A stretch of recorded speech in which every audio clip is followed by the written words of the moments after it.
Incels está de moda, sobre todo desde que Netflix ha estrenado su última serie de éxito, Adolescents. Seguro que muchos de los que estáis en la sala o la habéis visto o habéis oído hablar de ella.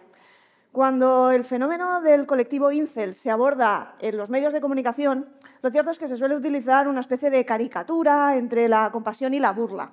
Pero ¿de qué hablamos cuando hablamos de incels, de célibes involuntarios? La idea generalizada es que se trata de un colectivo profundamente frustrado porque no consigue mantener relaciones sexuales con mujeres. Bueno, os aseguro que cuando el estudio de este colectivo se aborda desde una perspectiva académica, es como asomarse a las puertas del infierno y que el diablo te devuelva la mirada.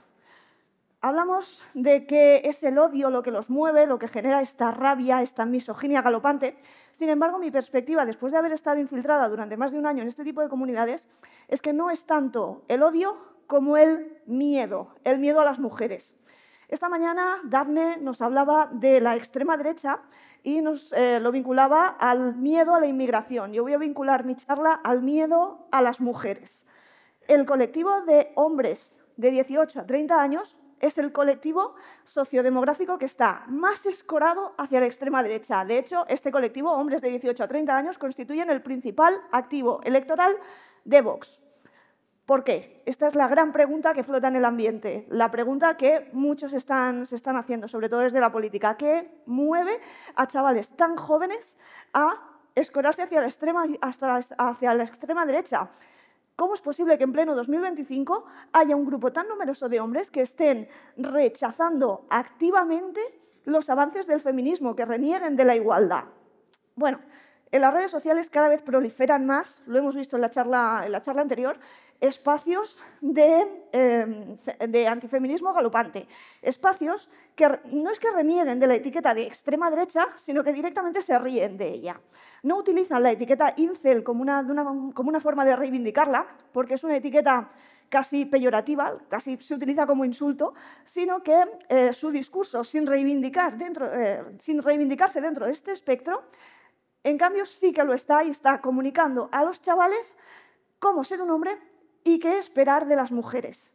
Esta mañana nos hablaba Ana también de numerosos podcasts de hombres que están radicalmente en contra del feminismo y que tienen podcasts con muchísima audiencia y que están explicando cómo el feminismo les ha jodido la vida. Bueno, hará unos 10 años más o menos, esta noticia es de 2014, el alcalde de Valladolid decía que le daba miedo meterse en un ascensor con una mujer por si se levanta la falda y te la lía. Y diréis, bueno, Valladolid, ¿no? Bueno, pues esta idea ha llegado nada menos que hasta la Casa Blanca. El vicepresidente de Donald Trump, Mike Pence, fue vicepresidente de Donald Trump en su primer mandato, en pleno auge del movimiento Me Too, dijo en una conferencia con periodistas que nunca más volvería a tener una cena a solas con una mujer que no fuese su esposa, por si se la lía. La otra mujer, no su esposa. Hablemos de miedo. ¿Sabéis cuál es el mayor miedo de las mujeres que utilizan aplicaciones de citas? Yo creo que no hace falta ni que os lo diga, ¿no? Supongo que os viene a todos a la cabeza.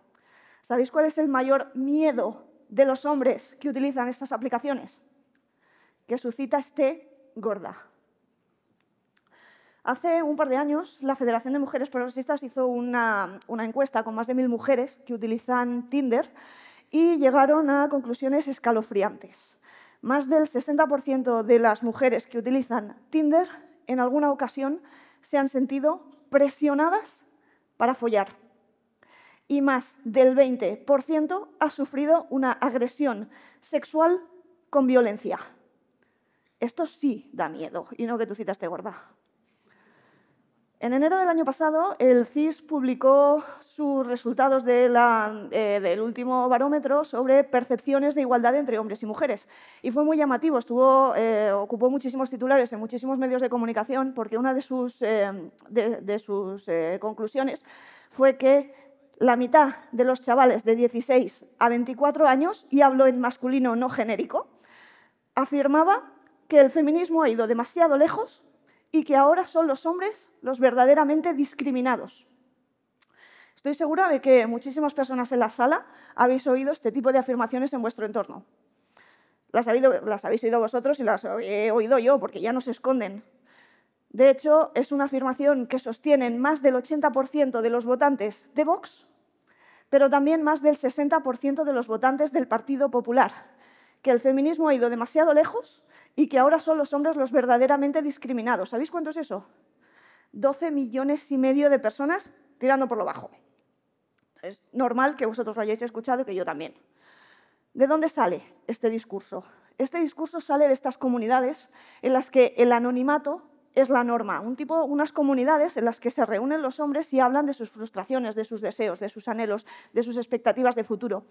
Unas comunidades donde el anonimato les permite poder decir este tipo de afirmaciones que hasta hace unos años no se podían decir en público porque daba una cierta vergüenza, un cierto pudor. Ahora las hemos normalizado hasta tal punto que ya no les da ningún tipo de vergüenza. Lo hemos visto en el estudio del CIS que publicaron el año pasado. Ya no les da vergüenza, se han normalizado. ¿Por qué? Porque de estas comunidades el problema es que no se quedan en Internet.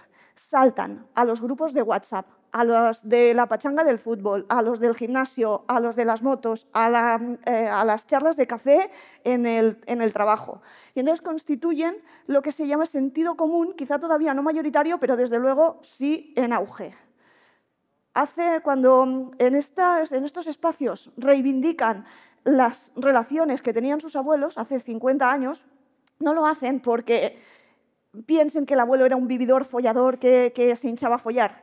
Lo hacen porque en realidad reivindicando es un modelo de relación en el que las parejas se conocían en el instituto, ella era virgen y seguían toda la vida juntos. No existía el divorcio, no existían las denuncias por violencia de género, no existían las denuncias por abuso sexual, cosas que les producen pánico. Este es el modelo de relación al que aspiran. Por lo tanto, no es el sexo. Cuando hablamos de célibes involuntarios, no es el sexo lo que les motiva, sino la sumisión de la mujer, la virginidad de la mujer. No es que ellos follen poco, es que creen que las mujeres follan demasiado. Tenemos influencers con millones de seguidores, como por ejemplo Roro, Rodri Salas, El Temac, Ibai Llados y sus burpees y sus lambos y sus fucking panza, que les están diciendo a los chavales cómo comportarse, cómo ser un hombre de éxito, qué esperar de las mujeres, qué pueden exigir, qué deben rechazar, cómo ser un hombre proveedor, cómo tener una mansión, un yate, una mujer con un cuerpazo escultural, un Lambo. Y si para eso hay que levantarse a las 5 de la mañana y hacer 200 burpees, pues se hacen. La mujer ideal a la que aspiran es una mujer que es virgen. Os lo decía antes, no es que ellos follen poco, sino que las mujeres follan demasiado según su punto de vista. Entonces aspiran a una mujer, nos hablan del body count, nos hablan de kilometraje, su ideal es que la mujer tenga kilómetro cero, sea kilómetro cero. Que sea virgen, que sea familiar, que desee tener hijos, que no tenga redes sociales, que no tenga amigas, por supuesto que no tenga amigos, y que sea votante de Vox. Los memes de la incelosfera, que pasan, como digo, al sentido común mayoritario, nos hablan de fantasías de venganza. Nos dicen, gatos y vinos serán tu destino, o Whiskas, Satisfyer y Lexatin. ¿A cuántas de vosotras os han dicho alguna vez que vais a acabar solas y rodeadas de gatos? ¿Soy la única a la que se lo han dicho? Igual sí. Por algo, la palabra que más odian es empoderada.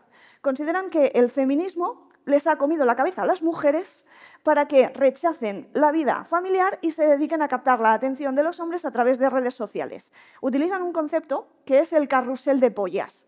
Las mujeres de los 18 o incluso antes, desde los 15, 16, 14, se montan en el carrusel de pollas y cuando llegan a los 30 están demasiado utilizadas, demasiado gastadas, tienen demasiado kilometraje. En lugar de dedicarse, cuando están en su prime, cuando están en sus 20, a buscar un hombre familiar con el que casarse, con el que formar una familia. Y consideran que esto es culpa del feminismo que les ha comido la cabeza a las mujeres y por eso la sociedad a la que aspiraban ya no existe. TikTok, los podcasts, Instagram, YouTube, está completamente lleno por todas partes de trends de hombres proveedores en busca de mujeres de alto valor, que explican a los chavales cómo ser un hombre proveedor, cómo ser un hombre exitoso. Sin embargo, hoy en día, seamos realistas, en más del 90% de los casos, mantener un hogar con un solo sueldo es prácticamente inviable, al menos en nuestro contexto actual. Pagar un alquiler o pagar una hipoteca, mantener un hogar, una familia, con un solo sueldo es inviable. Sin embargo, es lo que se les está diciendo a los chavales, que este es el ideal al que tienen que aspirar. Y todo lo que no sea eso constituye un fracaso. El modelo de sociedad, el modelo de familia al que aspiran es un modelo en el que las mujeres no te denuncian por violencia de género, en el que las mujeres no se divorcian y se quedan con la casa, con el coche, con el yate, con el perro, con la Thermomix. Es un modelo de sociedad en el que las parejas duran para toda la vida y en las que no existe el maltrato ni las violaciones, porque si no sales de casa y no vuelves sola y borracha, no te violan. Donde si obedeces a tu hombre, no te violan, porque ellos aspiran a ser jefe de su hogar, a ser el cabeza de familia y tener ese prestigio social que ese estatus les confiere. Y a un jefe no se le desobedece, no se rechistan las órdenes de un jefe, se obedecen y punto.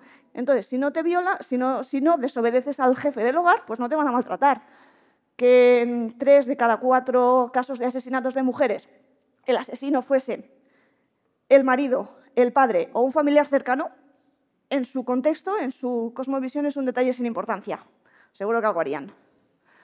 Y así volvemos al principio. ¿Cómo es posible que los jóvenes de 18 a 30 años constituyan el principal activo electoral de un partido como Vox? Un partido que reivindica la familia tradicional, el volver a los roles tradicionales de género. Pues a través de todos estos discursos que les están llegando. Por un lado, como nos comentaba Dafne esta mañana, el miedo al inmigrante y por otro lado, el miedo a las mujeres.